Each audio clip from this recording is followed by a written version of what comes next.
Good morning, good morning. Hello everyone. It's Monday morning dito sa Japan. Maaga ako nagising ngayon kasi may lakad ako. Busy ako ngayon dahil marami akong aasikasuhin. Eto guys, punta muna tayo sa bangko kasi ako'y may babayaran at magbibidig na rin. Naku, lumalabas ang mga sumpa sa aking ulo. Ayan, okay magpakita. Nakakahiya. Punta muna ako, Punta muna ako, guys. Maraming bayarin.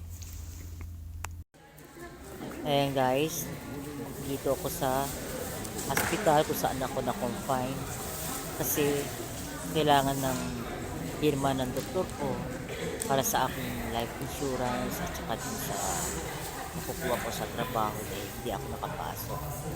Kaya busy. Kaya nandyan ako ngayon. Inaayos nila. Yung tanong. Ganito, ganyan. Kaya, ayun. Kahit antok pa eh. Ayun, natapos din yung mga tanong nila. Pero, aantayin ko pa for 2 to 3 weeks. Papadala nila sa bahay. Yung sa trabaho naman yun. Yung sa life insurance, mamaya pa yun. Eh, tapos nagutom ako, ayan, dun lang sa ng hospital sa gilid merong kainan.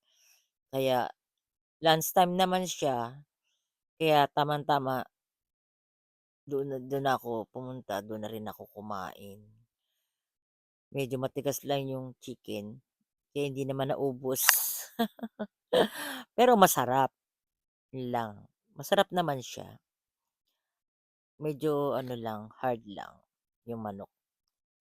Pagkatapos naman kumain, punta naman ako sa isang doktor ko. Kasi dalawa yung pinuntahan ko, eh. Kailangan din daw ng parehong papel. Kaya pinuntahan ko, gano'n same same process din. Kailangan din ng, mga information sa kanya tapos yung ah, pirma niya, yun. Description ng sakit ko, tapos kumuha na rin ako ng gamot doon sa clinic niya. Kaya very busy. Meron tayong kakatagpuin. Nandun na sa restaurant.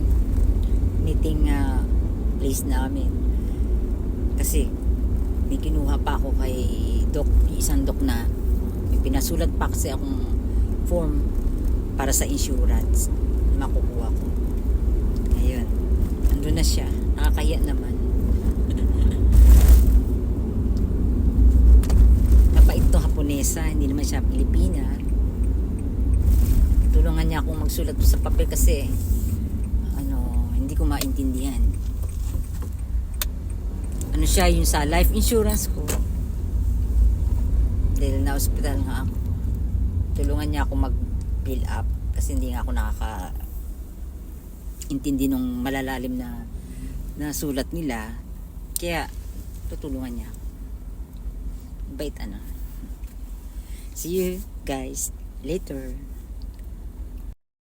Dito na ako sa bahay guys. Ayun, hindi ko na nakuhaan yung pagtatagpo namin nung Haponesa. Kasi kumain kami, nagkuwentuhan, tsikahan, tagal namin 'di nagkita. Kaya gano'n. That's all for today's guys. Good night.